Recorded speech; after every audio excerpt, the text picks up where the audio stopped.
할렐루야. 오늘 우리에게 주신 말씀을 중심으로 순환을 준비하는 헌신이라 이런 제목으로 함께 은혜를 나누고자 합니다. 이스라엘의 종교 지도자들은 예수님께서 죽은 나사로를 살렸다고 하는 이유로 예수님을 죽이기로 모의합니다. 그러니까 선한 일을 하고 죽임을 당하는 그런 위기에 처해 있어요. 이를 하신 예수님은 조금 광야로 나가 있었습니다. 그랬던 예수님이 이제 유월절을 맞이해서 예루살렘으로 올라가기로 작정을 하고 유월절 엿새 전에 베다니에 오셨습니다. 유월절이 금요일 저녁부터 시작되기 때문에 아마 이때는 전주 토요일쯤 되었다 그렇게 말할 수 있습니다. 지금부터 요한은 이제 일주일 동안 예수님이 무슨 일을 하고 무슨 말씀을 하셨는지에 대해서 자세하게 기록해 나가기 시작합니다. 앞서 요한복음을 시작하면서 요한은 예수님이 첫 일주일 동안 무슨 일을 하셨는지를 자세히 기록했습니다. 그리고 마지막에 가서도 예수님의 행적을 잘 기록합니다. 우리는 이것을 인클루지오라고 하는데 이 말은 처음과 끝을 같은 사건이나 표현으로 감싸서 말하는 그 기법을 말합니다. 첫 일주일 동안에 예수님이 누구이신지에 대하여 증거한 사람들이 있었습니다. 세례 요한이었습니다. 빌립이 그랬습니다. 안드레가 예수님을 증거했고 베드로가 예수님을 증언했습니다. 그런가 하면 나다나엘이 예수님을 증언했습니다. 그런데 예수님에 대한 증언이 어디에서 절정을 이루느냐 하면 가나 혼인잔치에서 절정을 이룹니다. 가나 혼인잔치의 기적은 예수님이 이 땅에 오셔서 가장 먼저 행하신 첫 번째 기적입니다. 이 기적은 일반적인 물을 가지고 가장 맛있는 포도주를 만들었습니다. 하지만 가나 혼인잔치의 기적은 물로 포도주를 만들었다고 하는 그 놀라움에서 그치지 않습니다. 물로 포도주를 만드심으로 예수님이 당신이 누구이며 당신이 이 세상에 왜 오셔야 했는가에 대한 이유를 증거하고 있기 때문입니다. 하나님의 아들 예수 그리스도가 이 땅에 오셔야 하는 이유는 분명합니다. 그것은 죄인이 의인이 되는 변화입니다. 하나님의 아들 예수 그리스도가 이 땅에 오셔야 될 이유는 죽음이 영생으로 바뀌는 변화입니다. 저주가 축복이 되는 변화입니다. 더러움이 깨끗해지고 악한 것들이 선함으로 변하고 미움과 시기와 질투와 온갖 옳지 못한 것들이 가장 의롭고 선하고 옳은 것으로 바뀌는 변화입니다. 뿐만 아니라 무능력이 능력이 되고 가짜 인생이 진짜 인생이 되는 것, 좌절과 절망으로 자포자기하던 인생이 소망을 품고 희망의 아침을 맞이하는 놀라운 변화입니다. 가나 혼인잔치의 기적은 우리에게 이러한 변화들을 예표해 주었습니다. 혹시 여러분에게는 예수를 만난 후 이런 변화가 있습니까? 반드시 예수를 만났다면, 아니 예수쟁이라고 말할 수 있다면, 예수님과 동행하며 그분 안에 있는 것들을 받아 누리고 싶다면 반드시 이런 변화가 우리에게 있어야 될 줄로 믿습니다. 중요한 것은 이러한 변화와 우리가 원하는 것들은 오직 예수님 안에서만 꿈꿀 수 있고 현실이 된다는 것에 우리는 주목해야 됩니다. 오늘 본문을 보면 마리아는 믿음을 보여주고 있습니다. 순환을 준비하는 마리아의 헌신은 믿음이 살아 움직이는 행동이었습니다. 살아있는 믿음, 생명이 자라고 있는 믿음이 보여주는 믿음인 것입니다. 믿음의 생명입니다. 믿음은 진리입니다. 진리의 말씀들은 살아있습니다. 그러므로 멈추어 있지 않습니다. 날마다 움직입니다. 생동력이 있게 움직입니다. 여러분, 야고보의 외침을 기억하십니까? 말씀을 보십시다. 같이 읽습니다. 너희는 말씀을 행하는 자가 되고 듣기만 하여 자신을 속이는 자가 되지 말라.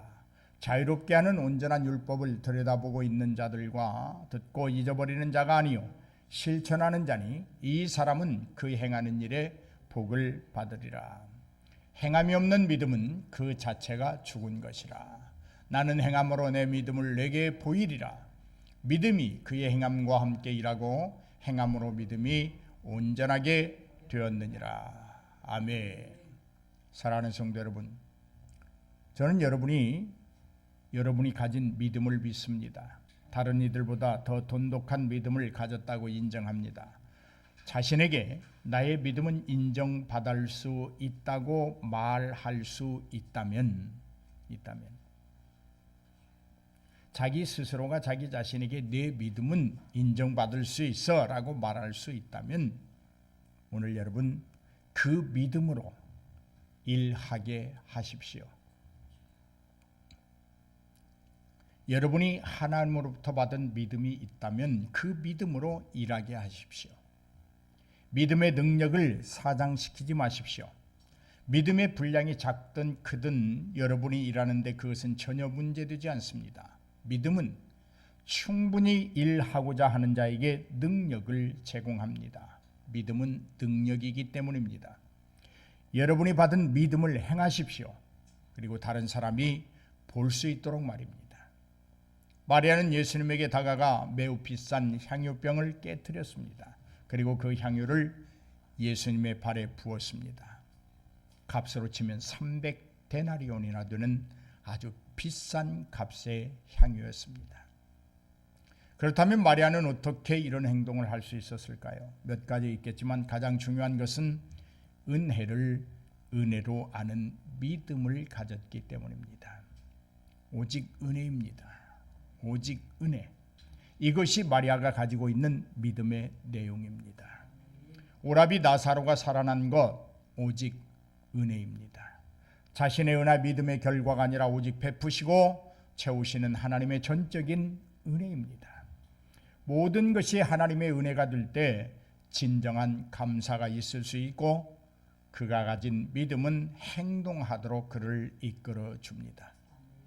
나 때문에 오라비가 살아날 수 있었다고 하는 교만도 억지도 없었습니다. 오직 하나님이 베푸시는 은혜입니다.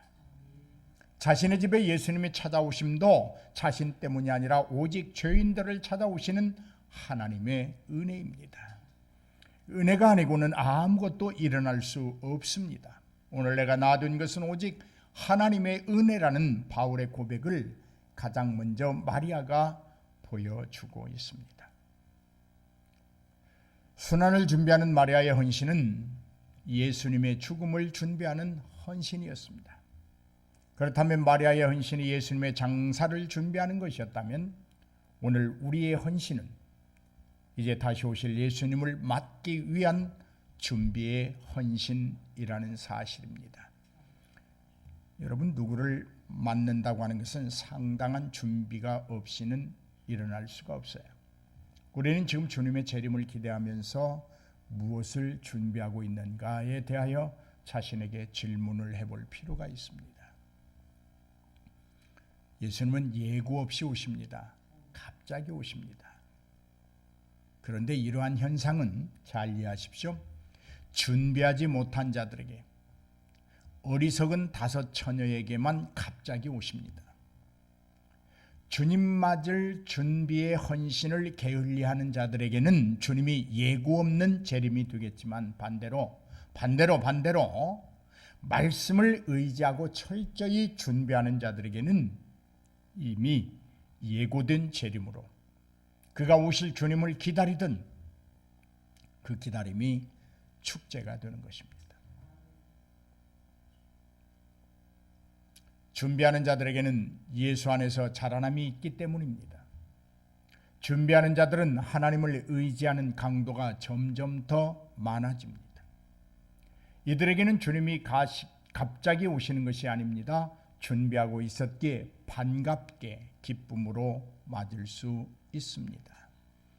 재림하시는 예수님과 만남이 전혀 두렵지 않습니다. 여러분은 어떻습니까? 예수님의 재림을 준비하는 자에게는 300데나리온의 향유가 소중하지 않았습니다. 자신이 가진 최고의 것으로 예수님의 재림을 준비하고 싶어 합니다. 이것이 어떤 물질을 보유하고 살아가는 것보다 더 중요하다고 하는 사실을 알기 때문입니다. 우리는 지금 예수님의 재림을 기다리고 있습니다. 더 나아가 준비하는 자들입니다. 주님이 오실 그 길을 예비하는 자들입니다. 그런데 그 길은 여러분 어떤 아스팔트로 잘 포장된 그런 길이 아닙니다. 우리의 마음속에 주님이 오실 길을 잘 다듬어야 합니다. 어떻게 다듬을 수 있을까요? 무엇이 주님의 재림의 길을 만드는 방법일까요? 그것은 우선순위가 예수님으로 바뀌어야 합니다. 300데나리온의 우선순위를 두는 삶이 아니라 모든 것이 소진된다고 할지라도 예수님을 위한 것이라면 자발적으로 내어놓을 수 있는 마음가짐입니다. 그런 마음이 예수님의 재림을 준비하는 그 길을 닦는 것입니다. 우리의 마음속에 이러한 길이 만들어지지 않는다면 우리는 진정 재림의 주님을 기다리는 자들이 아닐 것입니다. 순환을 준비하는 마리아의 헌신은 온 집안에 가득한 헌신이었습니다. 여러분, 여자가 머리를 부러지고 묶지 않는다는 것은 당시의 여자로서 품위를 잃어버리는 광경입니다. 하지만 마리아는 행동하는 헌신을 위해서 사회적인 편견이나 의식과 싸워 이겼습니다. 기꺼이 자신의 머리카락을 풀어서 예수님의 향유 묻은 발을 닦았습니다. 사랑하는 성도들이여, 내가 헌신하려고 할 때, 내가 충성하려고 할 때, 내가 교회를 좀 더 사랑하고 목사님 말에 순종하려고 할 때 때로는 오해도, 억지도, 모함도, 사회적 편견도, 사람들의 곱지 않은 시선도 의식해야 할 때가 있습니다. 사람들의 비웃음이나 손가락질이 두렵고 무서울 때가 솔직히 있습니다. 내가 헌신을 멈추면 이런 시선을 받지 않고 이런 소리 듣지 않아도 되는데 라는 생각이 더 강하게 들 때가 있습니다. 마리아도 같은 느낌을 받았을 것이고 같은 주저함이 있었을 것입니다. 그러나 마리아는 이겼습니다. 주를 향한 헌신의 가치가 사람들의 편견이나 곱지 않은 시선보다 더 무겁고 중한 것임을 알았습니다. 그래서 주저하지 않았습니다. 누가 뭐래도 주를 향한 헌신이 그에겐 전부였습니다. 사랑하는 성도 여러분, 헌신은 불신을 이겨낼 때 할 수 있습니다. 헌신은 사람들의 시선을 의식하지 않고 오직 주님을 생각하는 자가 할 수 있습니다. 주님을 바라보는 자는 세상의 시선에 두려움을 느끼지 않기 때문입니다. 마리아의 이러한 헌신에 가장 가까운 자가 비난이 있었습니다. 가룟 유다의 비난입니다. 조심하십시오. 가장 가까운 사람이 장애가 될 수 있습니다. 방해꾼이 되고 비난하고 때로는 견딜 수 없는 상처를 줄 때도 있습니다. 하지만 이겨야 합니다. 이길 수 있습니다. 우리 말씀 보십시다. 4절 5절 말씀입니다.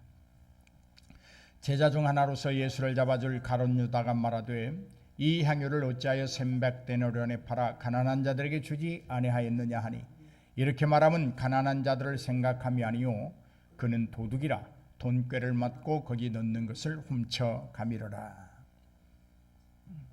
예수님을 만난 참 기쁨이 무엇인지를 모르는 사람은 가룟 유다처럼 말할 수 있습니다. 예수님보다 돈을 더 사랑하는 자는 가룟 유다처럼 말할 수 있습니다.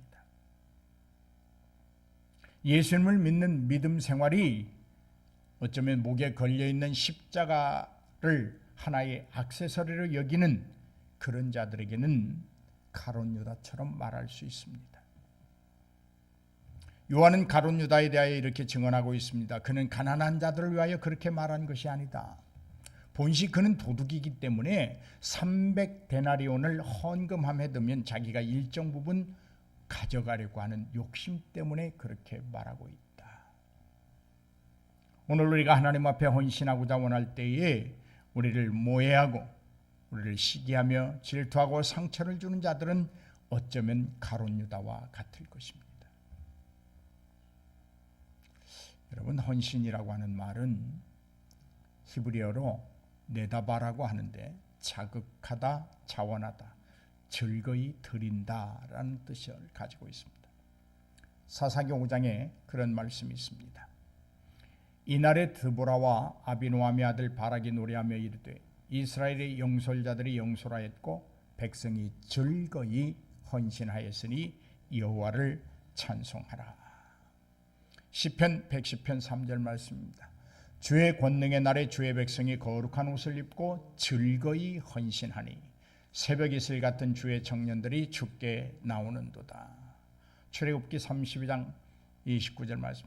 모세가 이르되 각 사람이 자기 아들과 자기의 형제를 쳤으니 오늘 여호와께 헌신하게 되었느니라. 그가 오늘 너희에게 복을 내리시리라. 이것이 헌신이에요. 즐거이 하는 것이 헌신이에요. 손을 충만히 채우다라는 뜻을 지닌 히브리어 야드라고 하는 야드말라라고 하는 말은 헌신하다 그런 말이에요. 무엇을 봉헌하여 헌신한다, 무엇을 드림으로 헌신한다 그런 말이에요. 특히 이 표현은 레위인들의 헌신, 어떤 성직 수행과 관련하여 언급되고 있는데 이 말은 자신을 온전히 바치다 그런 뜻이에요. 헌신이란 그런 거예요. 온전함이 결여되면 헌신이 아니에요. 자신을 온전히 바칠 수 없으면 그건 헌신이 아니에요. 형식이에요. 형식. 이러한 의미에서 헌신이란 자신의 몫을 챙기는 것이 아닙니다. 헌신한 후에 어떤 대가를 원하지도 않습니다. 기대하지도 않습니다. 사랑하는 성도 여러분, 헌신하고 계십니까? 참 잘하는 일입니다. 그러나 조심하십시오. 작든 크든 지금 하는 헌신이 참 헌신이 되기 위해선 주목해야 할 점이 있습니다. 무엇인가를 기대하지 마십시오. 그저 할 수 있기에 하는 것입니다. 하나님이 할 수 있도록 나를 쓰시기에 그 쓰임에 응답하는 것입니다. 내 가진 것을 들여서, 아니 나 자신을 온전히 들여서 헌신하는 것입니다. 순수한 마음으로 진정을 다해 헌신하십시오. 봉사하십시오. 기쁨으로 할 수 있는 모든 것을 동원하여 헌신하십시오. 드림으로 헌신하십시오. 물질은 언제나 마음이 있는 곳에 있기 때문입니다. 대접받을 것이라는 기대도, 인정받을 것이라는 기대도, 행여 제사보다 제밥에 마음을 쏟는 일이 없어야 온전한 헌신입니다. 할 수 있게 하시니가 하나님이십니다. 할 수 있음이 은혜요 축복입니다. 헌신이 참 헌신이 되기 위해선 헌신을 통해 공동체가 성장하기를 원한다면 순수한 마음으로 봉사하고 수고의 희생에 기꺼이 자신을 내어 놓을 수 있어야 합니다. 자발적인 행동으로 자신이 할 수 있는 모든 것을 동원하여 아낌없이 바치는 것이 헌신입니다. 기꺼이 자신을 바치는 행위만이 아니라 심리적으로도 온전한 봉사를 위하여 다짐된 상태를 유지해야 합니다. 내 마음에 나는 온전히 봉사하겠다. 무엇인가를 들여 봉사하기를 원합니다. 이것이 헌신입니다. 사랑하는 성도들이요, 순환을 준비하는 마리아의 헌신은 절대 작지 않았습니다. 마리아가 예수님의 발에 부은 향유는 금전적으로 300데나리온이나 되었습니다. 당시의 노동자 임금이 하루에 한 데나리온이니까 안식일이나 절기 등을 제외한다고 하면 노동자 한 사람의 1년 동안의 임금이 되었습니다. 얼마나 큰 돈입니까? 노동자 한 사람이 1년 동안 벌어야 한 그 300데나리온을 예수님의 발에 붓고 자기의 머리를 풀어 닦았다. 그런데 이것은 예수님 한 사람에게만 행해진 일이 아닙니다. 도둑인 가룟 유다의 눈이 휘둥그레질만 합니다. 궤에 넣어 헌금에 손을 대던 가룟 유다에게는 황금 어장이었을 것입니다.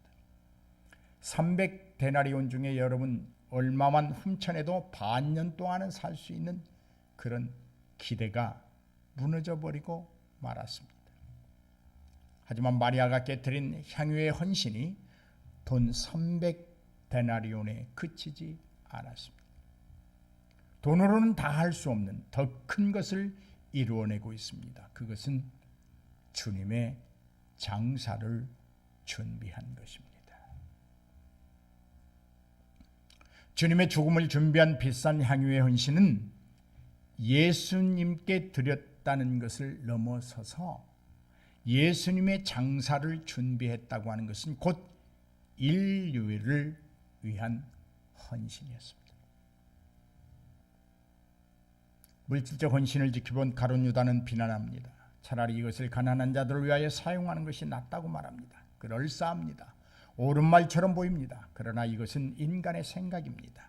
인간의 욕심에서 오는 헛된 말이며 자기 욕심을 채우려는 욕망의 거짓된 선입니다. 예수님 말씀을 보십시다. 그를 가만두어 나의 장래할 날을 위하여 그것을 간직하게 하라. 가난한 자들은 항상 너희와 함께 있거니와 나는 항상 있지 아니한다.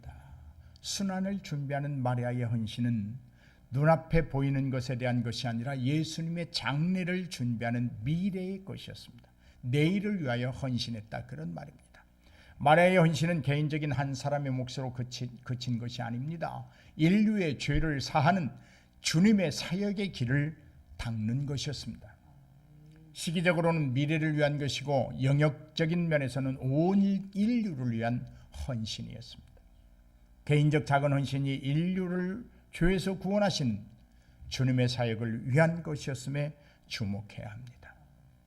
오늘 여러분의 작은 헌신은 이제 재림하시는 예수 그리스도의 길을 준비하는 것으로 온 인류에게 기쁨과 평화를 여는 시작임을 믿으시기를 주의 이름으로 축복합니다.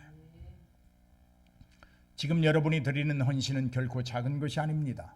작다는 것은 우리의 생각일 뿐입니다. 하나님은 아무리 작은 헌신, 적은 헌신이라도 그것을 통해서 크게 역사하십니다. 할렐루야. 내가 할 수 있다고 생각할 때 작은 것이 되고 적은 것이 됩니다. 그러나 우리는 아무것도 할 수 없습니다. 하나님이 하심으로 우리가 하나님의 하심에 쓰임 받는 것입니다. 내가 하는 것은 아무것도 없습니다. 오직 하나님의 일에 써주시는 하나님의 전적인 은혜입니다. 그러므로 작은 것에 충성하십시오. 작은 일에 충성하십시오. 하나님은 그 이후에 더하여 주십니다. 한 달란트를 적다고 보잘것없다고 묻어두지 말고 잘 활용해서 재림을 준비하는 일이 되게 하십시오. 시대적으로 초림 예수님을 위하여 준비하는 마리아의 헌신이 장사를 위한 것이었다면 오늘 우리의 헌신은 재림하실 예수님을 위하여 헌신하는 것이 이 시대에 맞는 헌신입니다. 교회를 위하여, 교회를 세우기 위하여 헌신하는 것은 우리의 사명을 감당하기 위한 시대적 헌신입니다. 한 사람의 영혼을 살려내기 위하여 모든 것을 들여 헌신하는 것은 땅끝까지 이르러 나의 증인이 되라고 부탁하시고 하늘에 오르신 말씀에 대한 응답입니다. 교회 일에 협력하고 목사의 일에 협력하는 것은 재림하실 예수 그리스도의 오심을 준비하는 것입니다. 결코 가볍게 여기지 마십시오. 순환을 준비하는 헌신은 오직 예수 그리스도에 대한 믿음입니다. 순환을 준비하는 헌신은 이미 죽었던 나사로를 살려주신 은혜에 대한 응답입니다. 예수 그리스도를 통하여 살아난 자가 그분 안에서 살아가는 결의에 찬 행동입니다. 신선하고 감동적인 마음의 울림입니다. 도저히 받을 자격 없고 요청할 만한 어떤 권한도 능력도 없지만 끊임없이 주시고 채워주시는 하나님의 주권적 사랑에 감동한 자가 보일 수 있는 당연한, 또 당연한, 너무도 당연한 행동입니다. 사랑하는 여러분, 하나님은 오늘도 여러분에게 헌신하도록 채워주십니다. 덧입혀 주십니다. 은혜를 주십니다. 주님의 사랑으로 채워주십니다. 받을 수 없지만, 받을 만한 자격 없지만 여전히 채워주시고 덧입혀 주십니다. 하나님의 끝없는 사랑입니다. 불가항력적 은혜입니다. 이러한 하나님의 주권적 사랑 앞에서 아무런 반응이 없다면 누가 그를 하나님의 사람이라고 부르겠습니까? 하나님의 사랑과 은혜 앞에서 아직도 자기 몫을 챙기는 사람에게 누가 그 사람을 성도라고 부르겠습니까? 헌신은 은혜로 아는 자들만이 할 수 있는 고귀한 믿음의 덕목입니다. 은혜입니다. 은혜를 은혜로 알고 오직 믿음의 존귀함을 아는 자들은 행위로, 헌신하는 행동으로 자기 자신의 헌신을 입증합니다. 하나님의 주권적 사랑 앞에서 참 기쁨을 누리며 살아가는 자들은 한 번의 헌신으로 그치지 않습니다. 자만하지 않습니다. 끝없는 헌신이 있습니다. 진정한 헌신이란 시작은 있지만 끝이 없다는 특성을 가지고 있습니다. 아마 이것은 하나님이 우리에게 베풀어 주시는 그 사랑의 특성과 같을 것입니다. 하나님의 사랑은 시작은 있지만 끝이 없기 때문입니다. 하나님이 지금도 우리를 사랑하시듯 우리의 헌신 또한 지금도 행해져야 합니다. 예수 그리스도의 순환을 준비하는 마리아처럼 오늘 우리는 재림의 예수 그리스도를 위하여 반드시 헌신해야 합니다. 자원해야 합니다. 누군가의 손에 떠밀려 억지로 하는 것은 헌신의 정신을 위배하는 것입니다. 자발적으로 임하는 자세, 그것은 헌신의 출발선입니다. 오늘에 급급해하지 말고 일희일비하지 말고 미래를 위한 준비로 헌신해야 합니다. 다시 오실 주님의 길을 닦아야 주님이 오셔서 우리에게 영원한 기쁨을 허락해 주십니다. 할렐루야.